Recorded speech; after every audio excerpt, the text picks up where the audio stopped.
Guten Abend, liebe Zuschauerinnen und Zuschauer, und herzlich willkommen zum heutigen Panorama, moderiert aus Zollikofen. Heute haben wir folgende 3 Beiträge für euch in der Sendung.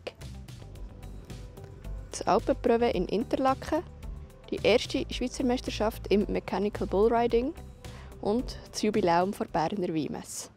Interlaken ist am Samstag ganz im Bann der Töfflis gestanden. 1400 Leute haben nämlich am diesjährigen Alpenpröve teilgenommen. Aber was macht die Faszination an diesen Fahrzeugen eigentlich aus und wer sind die Leute, die sie fahren? Der Max Saladin weiss die Antworten. 4, 3, 2, 1, und tschüss zusammen! Es ist einfach das Feeling, gell? Du fahrst noch 30, siehst mehr. Das Miteinander unterwegs sein, du. Egal an wem du vorbeifährst, eine Gruppe Töfflifahrer sind alle eine Freude und winken, sogar die groben Töfflifahrer können so die Hand raushaben und haben einfach Freude, wenn sie Töfflifahrer sehen. Und das ist einfach, ja, das ist ein Gefühl. Anderen vorwärts und dann können wir losfahren. Ich habe ein Piaggio Ciao, es ist ein altes Posttöffli. Ja, jetzt bin ich ehrlich, nein, ich schraube nicht an meinem Töffel rum. Ich bin froh, wenn es läuft. Und meins läuft relativ gut, muss man Gott sei Dank nicht so viel machen. Darum ist mein Mann dann auch relativ befreit von der Arbeit und muss eigentlich nur noch voll tanken und das fahren.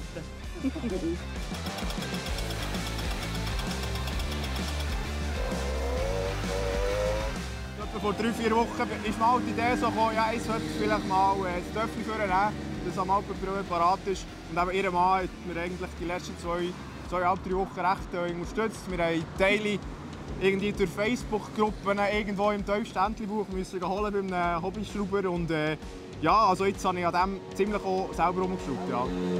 Genau. Ich kann ja schrauben. Genau, ich habe einen Mann, der rauskommt und darum, er ist Hobbymech. Das ist gäbig, ja. Ich habe nicht so viel Ahnung, ja. Wir haben auch so ein paar Mechen dabei, die recht rauskommen und dann ist das noch gäbig.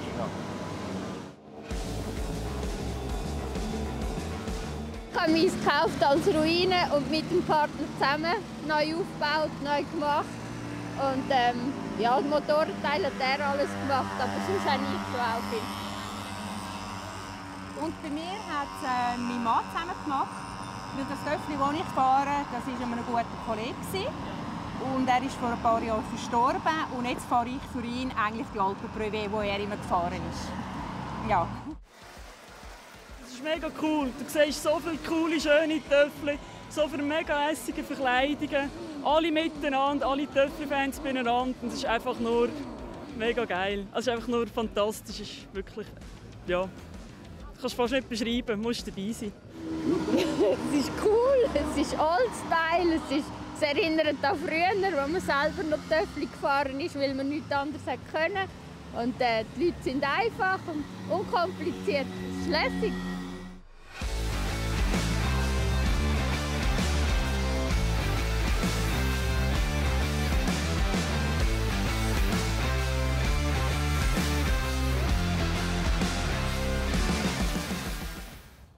Am Wochenende ist es in Ramsey ein bisschen zu und her gegangen wie im Wilden Westen.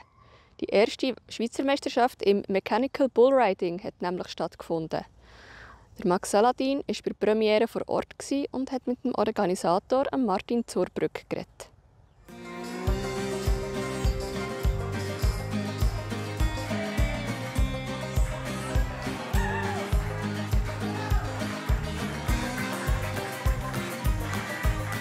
Zur Schulzeit habe ich gerne Country-Musik gehört.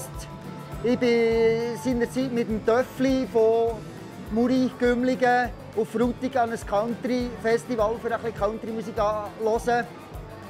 Und somit ist es eigentlich bei dem geblieben. Und dann, als es das erste Mal in die USA gegangen ist natürlich mit dem USA-Sport noch gekommen. Ich habe angefangen American Football zu spielen. Und so habe ich einfach ein bisschen den amerikanischen Weg angefangen. Ich habe jetzt den F150, der neue Pickup, hat halt einfach auch Amerikaner müssen sein und nicht irgendwie etwas anderes, obwohl es sicher andere gute Autos gäbe.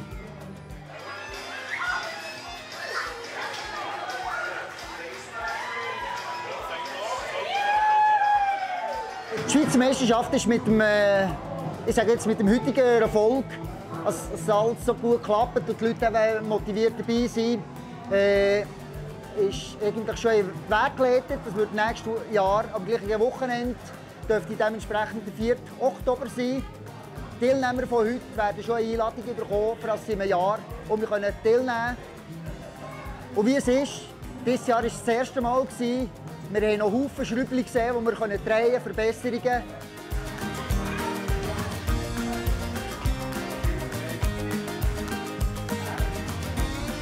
Ja, ich war mal im Schwingen, vielleicht kommt es von dort her, muss man auch schon ziemlich beweglich sein.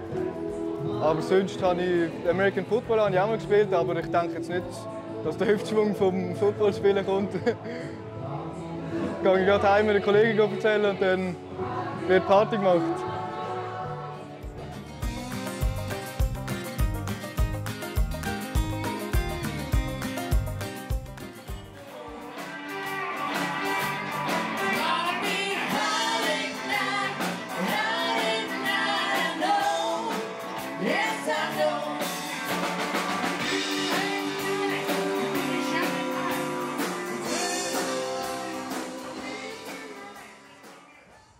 Die Berner Weinmesse wird 50.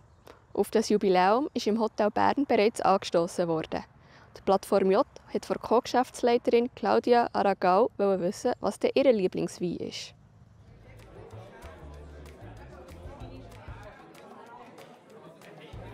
Welchen Wein tut man denn bei so einem Jubiläum? Heute sind ja die Delegierten, die sich ja treffen. Welchen Wein tut man denn dort servieren? Wir sind 7 Aktionäre und so haben wir den Abend gestaltet, dass jeder Aktionär einen Rotwein und einen Weisswein bringen darf. Und dann haben wir ein Buffet gemacht und dann können unsere Gäste von diesen 7 Rotweinen oder 7 Weissweinen herauslesen, was sie heute Abend trinken wollen. Aber es ist wirklich explizit von unseren Aktionären. Ja, lustig machen, oder? Wein ist natürlich einfach eine Geschmackssache. Die einen haben gerne bärigen Wein, andere kommen an den Stand und sagen, ich hätte gerne einen süßen Wein. Was versteht man unter süß? Ist süß fruchtig oder ist süß zuckrig? Das ist eben genau die ganze Philosophie des Wein. Die ganze Geschmacksrichtung, die man da im Gaumen spürt und erwartet und auch kommt, die ist für jeden Menschen anders. Gibt es Weine, die man 50 Jahre aufbewahren kann? Ja, das gibt es schon, unbedingt. Ja.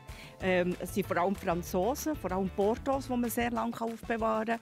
Wobei in der heutigen Zeit wird schon so vinifiziert, dass man sie nicht mehr so lange aufbewahren kann wie vielleicht früher.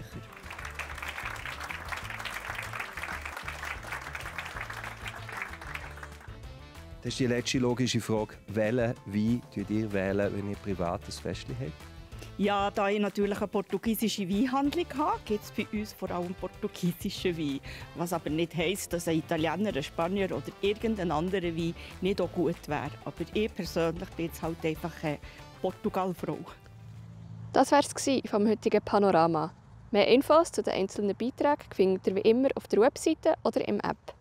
Jetzt geht es noch weiter zu den Kollegen von Meteo News und dem Wetter. Ich sage schon mal merci fürs Zuschauen und wünsche einen ganz schönen Hinweis. Das Wetter wird euch präsentiert von Made in Bern.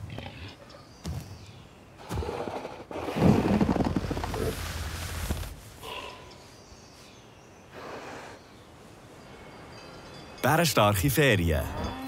Made in Bern. Ich begrüße Sie ganz herzlich zu Ihrem Plattform J-Wetter für den Kanton Bern. Schön sind Sie wieder mit dabei. Wir haben heute eine veränderliche Mischung aus Wolken und sonnigen Phasen gehabt. Teilweise hat es aber auch noch den einen oder anderen Regenguss gegeben. Im Oberland ist immer kräftiger Südföhn dazugekommen. Der rüttelt auch heute Nacht gerade im Hasital ordentlich an den Fensterläden. Morgen liegen wir am Südostrand von einer ausgedehnten Tiefdruckzone. Vom Westen her erfasst uns eine Kaltfront. Der Südföhn stemmt sich aber zuerst noch ein bisschen gegen die Wetterverschlechterung. Von Südfrankreich zieht ein kleines Tief nach Norditalien und verstärkt den Südstau.